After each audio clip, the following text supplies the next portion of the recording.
Hello friends and dear students, welcome to my channel. Start करते हैं हमारे first question से। क्वेश्चन देखिए, the structure that establishes connection between the mother and her foetus during uterine life. ठीक है, तो जब एक बेबी जो है वो मदर के वूम के अंदर होता है, मीन्स यूट्रस के अंदर होता है, ठीक है, तो उस टाइम पर जो है ऐसा कौन सा स्ट्रक्चर है जो एस्टैब्लिश करता है एक कनेक्शन उसकी मदर के साथ। ठीक है, उसकी मदद से किस स्ट्रक्चर से उसका कनेक्शन बनता है। तो ऑप्शंस देखिए, placenta, decidua, uterus and vagina.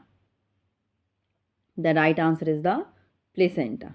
ठीक है, प्लेसेंटा के साथ जो है वो एक फीटस और जो मदर है वो आपस में कनेक्ट रहते हैं। ठीक है, प्लेसेंटा के थ्रू जो है वो बेबी को ऑक्सीजन, न्यूट्रिशन सब चीज़ें ट्रांसफ़र भी की जाती हैं, वहाँ से एलिमिनेशन के थ्रू जो है वो वापस भी लाई जाती हैं। ठीक है, एक कनेक्शन बना होता है। ठीक है, ये आप यहाँ पर देख सकते हैं, ये हमारे पास प्लेसेंटा है और इसके थ्रू आगे अम्बिलिकल कॉर्ड जो कनेक्ट करती है बच्चे को मदर के साथ। ठीक है, नेक्स्ट क्वेश्चन देखिए, interstitial implantation of fertilised ovum is completed on. ठीक है, तो हमारे पास जब एक ओवम जो है वो ओवरी से रिलीज होता है और उसके बाद फैलोपियन ट्यूब से जो है वो हमारे पास आगे प्रोसीड करता है, जब वो फर्टिलाइज अगर हो जाता है। ठीक है, जब ओवम जो फर्टिलाइज हो जाएगा तो वो अपना सेल डिवीजन स्टार्ट करते करते लास्ट में जो है वो यूट्रस के पास आकर इम्प्लांट हो जाते हैं। ठीक है, तो जब वो इम्प्लांट होता है तो वो कौन से डे पर इम्प्लांट होता है, ये यहाँ पर क्वेश्चन पूछा गया है।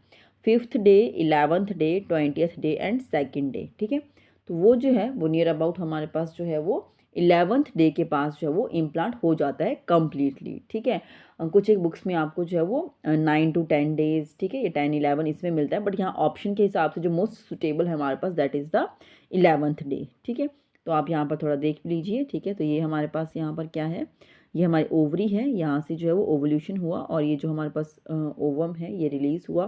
ठीक है, तो यहाँ पर जो है वो अगर स्पर्म की एंट्री होती है, ठीक है, तो वो फर्टिलाइज होता हुआ देन उसका सेल डिवीज़न में जा रहा है। ठीक है, और वो एट लास्ट आके जो है वो यहाँ पर इम्प्लांट हो जाएगा। ठीक है, तो ये नियर अबाउट वेरी करता है, यहाँ पर 7 डे लिखा है जब वो स्टार्ट करना शुरू करता है इम्प्लांटेशन। ठीक है, कम्प्लीटली जब वो इम्प्लांट हो जाता है तो वो नियर अबाउट हमारे पास 10 to 11 डे तक जो है वो कम्प्लीटली इम्प्लांट हो जाता है। ठीक है,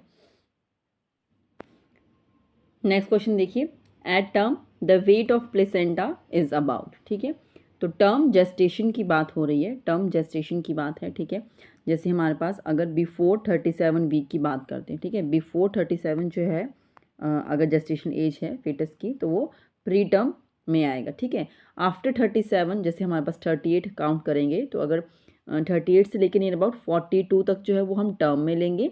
आफ्टर 42 जो है वो हमारे पास पोस्ट टर्म में आ जाता है, तो ये टर्म की बात हो रही है। एट टर्म जो वेट होगा प्लेसेंटा का वो कितना होता है, is about 1000 gram, 300 gram, 500 gram and 1000 ग्राम। ये ऑप्शंस में दो अगेन ये रिपीट हो गया। ठीक है, तो यहाँ पर जो है वो आप 800 ग्राम ले सकते हैं। ठीक है, तो यहाँ पर जो है आपका जो राइट आंसर होगा एट टर्म जो प्लेसेंटा का जो वेट होगा वो कितना होगा, वो हमारे पास रहेगा 500 ग्राम। ठीक है, नेक्स्ट क्वेश्चन देखते हैं। ये देखिए, दिस इज़ द प्लेसेंटा। ठीक है, तो ये प्लेसेंटा डिलीवर हुआ बेबी और उसके साथ ये प्लेसेंटा डिलीवर हुआ है। ठीक है, next question, at term the part of the placenta that is of foetal origin is about. ठीक है, तो हमारे पास क्या है, जैसा मैंने आपको इमेज में दिखाया, प्लेसेंटा होता है अम्बिलिकल कॉर्ड के थ्रू फीटस के साथ जो है वो कंबाइन होता है। ठीक है, तो अभी प्लेसेंटा जो है वो कुछ एक पोर्शन जो है वो मदर के बॉडी के उस पोर्शन से बनता है और कुछ एक उसका जो पार्ट है वो फीटस की उसमें से भी वो ओरिजिनेट होता है। ठीक है, तो कितना पार्ट जो होगा वो फीटल ओरिजिन का इसमें आएगा, तो वो हमें यहाँ पर बताना है।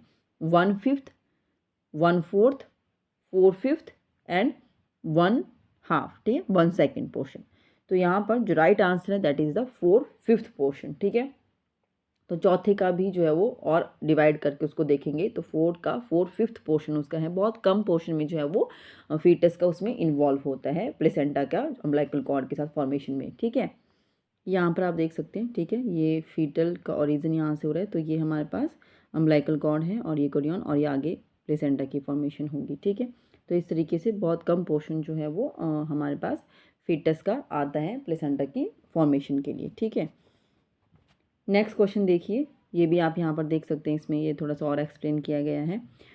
ये जैसे मैंने कहा कि फीटल पार्ट और मैटरनल पार्ट दोनों से ही जो है वो प्लेसेंटा डेवलप होता है। तो फीटल पार्ट जो है develops from the chorionic sac से, और जो मैटरनल पार्ट है वो एंडोमेट्रियम लेयर से जो है वो बनता है। ठीक है, ट्रांसपोर्टेशन का एक मेन जो है इसका फंक्शन होता है प्लेसेंटा का। ठीक है, और वो क्या चीज़ें, क्या फंक्शन है इसका, प्रोटेक्शन प्रोवाइड करता है। ठीक है, इम्यूनिटी प्रोवाइड करता है बच्चे को। ठीक है, और न्यूट्रिशन मदर की बॉडी से बेबी की बॉडी में ट्रांसफ़र होता रहता है। ठीक है, रेस्पिरेशन के लिए ऑक्सीजन का ट्रांसपोर्टेशन होता है। जो बेबी अब जो है वो एक्सक्रीट कर रहा है मदर उस अपनी बॉडी का, बेबी का जो एक्सक्रीट का जो पोर्शन है वो भी जो है वो ब्लड के थ्रू मदर के उसमें बॉडी में आके बॉडी से एक्सक्रीट होता है। ठीक है, हार्मोन प्रोडक्शन के लिए हेल्प करता है। ठीक है, एससीजी हार्मोन का प्रोडक्शन का जो है वो प्लेसेंटा से फॉर्मेशन होती है। ठीक है,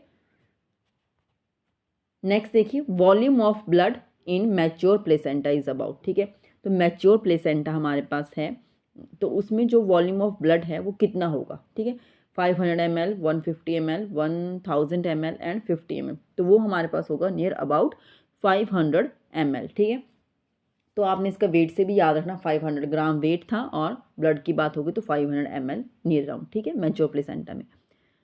नेक्स्ट क्वेश्चन देखते हैं, ड्यूरिंग इंट्रा यूट्राइन लाइफ। ठीक है, अभी बेबी डिलीवर नहीं हुआ है, उसका इंट्रा यूट्राइन लाइफ की बात हो रही है। ठीक है, तो ड्यूरिंग इंट्रा यूट्राइन लाइफ जो रेट है ब्लड फीटल ब्लड फ्लो का थ्रू द प्लेसेंटा, ठीक है, थ्रू द प्लेसेंटा जो रेट है ब्लड फ्लो का वो कितना है, 400 मिलीलीटर पर मिनट, 800 मिलीलीटर पर मिनट, 200 मिलीलीटर पर मिनट और 1000 मिलीलीटर पर मिनट। तो ये हमारे पास रहेगा 400 मिलीलीटर पर मिनट जो है वो जो अमाउंट ऑफ ब्लड है वो जो है वो रोटेट करता है। ठीक है, मूव करता है, ट्रांसपोर्ट होता है मदर की बॉडी से फीटस की बॉडी में पूरा। ठीक है, नेक्स्ट क्वेश्चन देखते हैं, in flying which is a function of placenta. Previously भी हमने डिस्कस किए। सो यहाँ पर देखिए, transmission of nutrients between the mother and foetus. ठीक है, तो न्यूट्रिशन का ट्रांसफ़र हो रहा है और प्रोड्यूसेस द हार्मोन जो नेसेसरी हैं in order to maintain the pregnancy. ठीक है, और बैरियर फंक्शन करता है। ठीक है, बच्चे को जो है वो डिजीज़ से प्रोटेक्ट करके रखता है। ठीक है, and all of the above जो भी है। ठीक है, तो यहाँ पर जो right answer that is the all. ठीक है, ऑप्शन डी सभी जो है ये यहाँ पर जो है वो फंक्शन है प्लेसेंटा के। नेक्स्ट क्वेश्चन देखिए, the enzyme that is elaborated in the placenta and essential for the synthesis of arachidonic acid. ठीक है, तो एराकिडोनिक एसिड की सिंथेसिस के लिए जो है वो कौन सा एंजाइम जो है वो रिस्पॉन्सिबल है वो पूछ रहे हैं। ठीक है, तो ऑप्शंस देखिए, diamine oxidase, oxytocinase and phospholipase A2 and Methergine.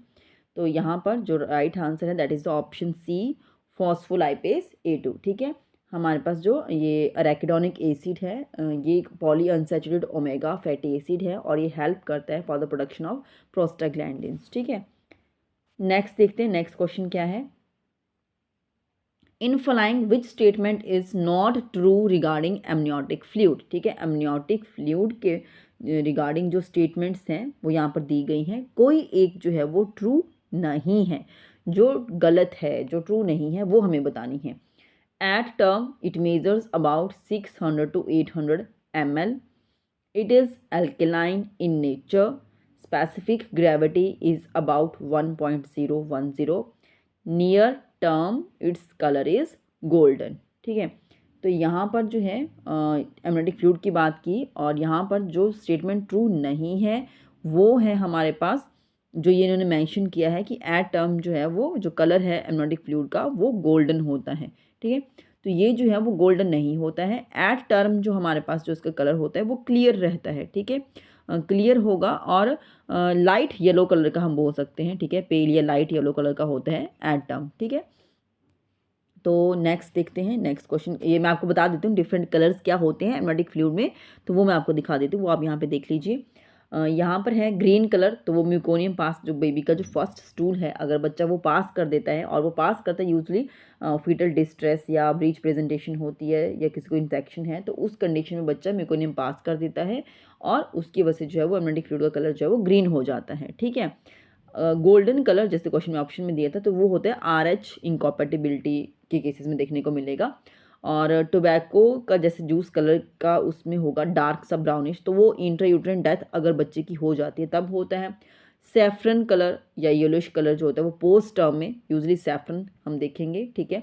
Yellow भी हम मान लेते हैं। डार्क कलर होगा तो अगर हेमरेज है, इंटरनल हेमरेज हुआ है तो उस केस में, ठीक है। और अगर टर्म है, कोई प्रॉब्लम नहीं है, नॉर्मल जो कलर होगा तो वो हमारे पास जो होता है वो क्लियर रहता है, ठीक है। स्पेसिफिक क्लियर फ्लूइड होगा और वो भी स्लाइटली पेल येलो कलर का हम उसमें बोल सकते हैं, ठीक है। नेक्स्ट क्वेश्चन देखिए, in normal condition colour of amniotic fluid at term, pale straw colour, golden, greenish yellow, dark brown colour, तो वो अभी हमने डिस्कस किया पेल स्ट्रॉ कलर, ठीक है। नेक्स्ट देखिए, during RH incompatibility colour of amniotic fluid क्या रहेगा, pale straw colour, golden, greenish yellow and dark brown colour, तो अभी मैंने आपको बताया that is the golden colour रहेगा, ठीक है। नेक्स्ट देखते हैं, during post maturity colour of amniotic fluid, ठीक है। पोस्ट मैच्योरिटी में कैसा कलर रहेगा अमनियोटिक फ्लूइड का, pale straw colour, golden, greenish yellow और डार्क ब्राउन कलर, ठीक है। तो फर्स्ट टू ऑप्शंस तो अभी अभी हमने सुनी, ठीक है। तो ये हमारे पास टर्म पर था और ये हमारे पास RH इनकॉम्पैटिबिलिटी के लिए था। ये तो जो डार्क ब्राउन है ये तो हमारे पास वैसे ही अगर किसी का हेमरेज इंटरनल ब्लीडिंग हुआ तो होता है, ठीक है। तो बचा क्या, ग्रीनिश येलो, तो this is the right answer for the post maturity के लिए, ठीक है। आगे देखिए, the organic compounds present in amniotic fluid, amniotic fluid में होता क्या है बेसिकली, प्रेजेंट क्या होता है, protein, lipid and glucose, urea and uric acid और ऑल, तो यहाँ पर सभी चीज़ें जो है वो अमनियोटिक फ्लूइड में प्रेजेंट होती हैं, ठीक है। नेक्स्ट क्वेश्चन देखिए, फंक्शन क्या है, the function of amniotic fluid during pregnancy is, ठीक है। तो प्रेगनेंसी के टाइम पे अमनियोटिक फ्लूइड जो होता है बच्चे के अराउंड, जैसे बच्चा मदर के वूम में होगा तो इसके अराउंड जो भी फ्लूइड है, ठीक है। तो ये जो फ्लूइड है अमनियोटिक फ्लूइड, इसका फंक्शन क्या है, ठीक है। It acts as a shock observer, ठीक है। तो मीन्स कोई बच्चे को कोई झटका ना लगे, कोई चोट ना लगे बाहर से एक्सटर्नली, तो वो थोड़ा सा शॉक ऑब्जर्वर उसमें रहता है, ठीक है। इट मेंटेन्स इवन टेम्परेचर, बच्चे का इंटरनल टेम्परेचर भी मेंटेन करके रखता है, ठीक है। और बच्चे को फ्री मूवमेंट के लिए भी अलाउ करता है, ठीक है। अगर अंदर ड्राई ही रहेगा तो बच्चा फ्लोट कैसे करेगा, ठीक है। अगर वाटर होता है तो बच्चा जब उसका साइज कम होता है तो वो फ्लोट करता रहता है, ठीक है। उसकी पोजीशन चेंज होती रहती है तो उसको मूवमेंट्स के लिए भी हेल्प होती है, या ऑल ऑफ द अबव, तो यहाँ पर जो फंक्शंस हैं वो सभी हैं, so the right answer is the all of the above. Next question देखिए, the function of amniotic fluid during labour is, ठीक है। तो ड्यूरिंग लेबर जो है फंक्शन क्या है एमनियोटिक फ्लूइड का, ठीक है। वो हमने नॉर्मली जब इंट्रायूटेरिन उसमें था बेबी तब उसके फंक्शन हम देखे, अभी लेबर के लिए इसके क्या फंक्शंस हैं। It helps in dilatation of cervix, cervix की डायलिटेशन में हेल्प करता है। It flushes the birth canal during labour, ठीक है। तो जैसे लेबर में मदर जाती है तो वो जैसे ही वो फ्लूइड निकलता है तो वो बर्थ कैनाल को पूरा फ्लश कर देते हैं, पूरा उसमें क्लीन कर देते हैं, ठीक है। During uterine contraction it prevents marked interference with the placental circulation, ठीक है। तो वो प्लेसेंटल सर्कुलेशन का भी उसमें जो है वो इसका इंटरफेरेंस रहता है, ठीक है, यूट्राइन कॉन्ट्रैक्शन के टाइम पे, या ऑल ऑफ द अबव। तो इसके जो फंक्शंस हैं वो सभी रहेंगे, एमनियोटिक फ्लूइड का एक इम्पैक्ट रहता है ड्यूरिंग द लेबर, तो उसमें ये सभी चीज़ें आएंगी, ठीक है। नेक्स्ट क्वेश्चन देखिए, पीएच की बात हो रही है, pH of vagina during pregnancy, ठीक है। तो ड्यूरिंग प्रेगनेंसी के टाइम पे वेजाइनल पीएच जो है वो कितना रहेगा, एसिडिक, बेसिक, न्यूट्रल, या some time acidic and some time basic. तो ये जो है वो एसिडिक होता है, यूजुअली भी जो है वो वेजाइना का जो पीएच रहता है वो एसिडिक ही होता है। ऑन एन एवरेज जो है इसका जो रेंज होती है वो 3.8 to 5 तक रहता है, ठीक है। और इसमें भी जो है वो अगर थोड़ा पोस्ट टर्म तक जाता है तो कभी जो है वो 5 इसका जो है वो नियर अबाउट हमारे पास 5 to 4 या 4 to 5 तक जा सकता है, ठीक है। ये थोड़ी सी वेरिएशन करता है बट नॉर्मली रहेगा वो एसिडिक ही उसमें रहता है, ठीक है। एसिडिक क्यों रहता है, क्योंकि बहुत सारे बैक्टीरियाज और वो सब चीज़ें होती हैं तो इन्फेक्शन होने के चांसेस, अगर एसिडिक रहेगा तो किल कर देता है, वो फेवरेबल एनवायरनमेंट उनको नहीं प्रोवाइड करेगा कि वो ग्रो कर सकें और इंटरनली जो है वो एंटर कर सके फीमेल रिप्रोडक्टिव सिस्टम में, तो इसलिए वो एसिडिक होता है, ठीक है। Next question, which of the following sentences is false, ठीक है। तो यहाँ पर जो भी सेंटेंसेस दिए गए हैं इनमें से कोई एक जो होगा वो फॉल्स होगा, वो हमें बताना है, ठीक है। फर्स्ट देखिए, during pregnancy there is a enlargement of the body of the uterus, ठीक है। तो प्रेगनेंसी के टाइम पे जो है वो यूट्रस का एनलार्जमेंट होती है। वेट जो है वो यूट्रस का एट टर्म 200 to 800 ग्राम तक इंक्रीज हो जाता है। In multipara at term the position of uterus is commonly anteverted, तो यूट्रस की पोजीशन जो है वो एंटीवर्टेड होती है usually in case of multipara. और जो शेप है यूट्रस की बिकम्स स्फेरिकल बियॉन्ड 36 वीक। तो यहाँ पर जो राइट आंसर है that is the option B, near about जो है वो 1000 तक जो है वो इंक्रीज कर जाता है, ठीक है। तो ये जो है वो फॉल्स है। नेक्स्ट क्वेश्चन देखिए, the weight of uterus at term is about, ठीक है। तो ये मैंने अभी आपको वैसे इसका आंसर बता दिया। सो यहाँ पर देखिए options 200 to 300 gram, 900 to 1000 gram, 2 to 3 kg, 400 to 500 ग्राम। तो इसका जो राइट आंसर है दैट इज़ द 900 to 1000 ग्राम जो है वो यूट्रस का वेट होता है। नेक्स्ट क्वेश्चन देखते हैं, ब्रैक्सटन्स हिक्स कॉन्ट्रैक्शंस आर, ये कॉन्ट्रैक्शंस क्या होती हैं? Uterine contractions in pregnancy, pregnancy के टाइम पे जो यूट्राइन कॉन्ट्रैक्शंस होती हैं वो, या कार्डिक कॉन्ट्रैक्शंस होती हैं प्रेगनेंसी के टाइम पर, वो होता है option C uterine contractions during puberty, the uterine contractions that occur after delivery of baby. तो ये कौन सी कॉन्ट्रैक्शंस होती हैं ड्यूरिंग जो प्रेगनेंसी के टाइम पे जो यूट्राइन कॉन्ट्रैक्शंस होती हैं उन्हें हम कहते हैं ब्रैक्सटन्स हिक्स कॉन्ट्रैक्शंस, ठीक है। क्वेश्चन देखिए, which statement is not true, तो यहाँ पर हमारे पास ऑप्शंस दी गई हैं, इनमें से कौन सी ऐसी ऑप्शन है जो सही नहीं है वो हमें बतानी है। ऑप्शंस देखिए, Braxton Hicks contractions are found during pregnancy, during pregnancy हमें ये कॉन्ट्रैक्शंस देखने को मिलती हैं। In abdominal pregnancy Braxton Hicks contractions are more frequent होती हैं ये, और ये जो कॉन्ट्रैक्शंस होती हैं इन्हें हम बाई मैनुअल एग्जामिनेशन के थ्रू फील कर सकते हैं। And during term uterine contractions become more frequent with increase in intensity, ठीक है। ये स्टेटमेंट तो सही है क्योंकि ये यूट्राइन कॉन्ट्रैक्शन की बात हो रही है, ना कि ब्रैक्सटन हिक्स कॉन्ट्रैक्शन की बात हो रही है, ठीक है। तो ये तो इंटेंसिटी के साथ इंक्रीज करेंगी। बाय मैनुअल एग्जामिनेशन भी हम जो है वो इन्हें फील कर सकते हैं, ठीक है। और ये ड्यूरिंग प्रेगनेंसी होती हैं, हमारे जो नॉर्मल लेबर के लिए फीमेल की बॉडी को प्रिपेयर करते हैं ये कॉन्ट्रैक्शंस, ठीक है। बट ये मोर फ्रीक्वेंटली जो कहा in abdominal pregnancy Braxton Hicks contractions are more frequent, तो ये नहीं होता है, ठीक है। तो मैं थोड़ा सा आपको इसके बारे में और बता देती हूँ।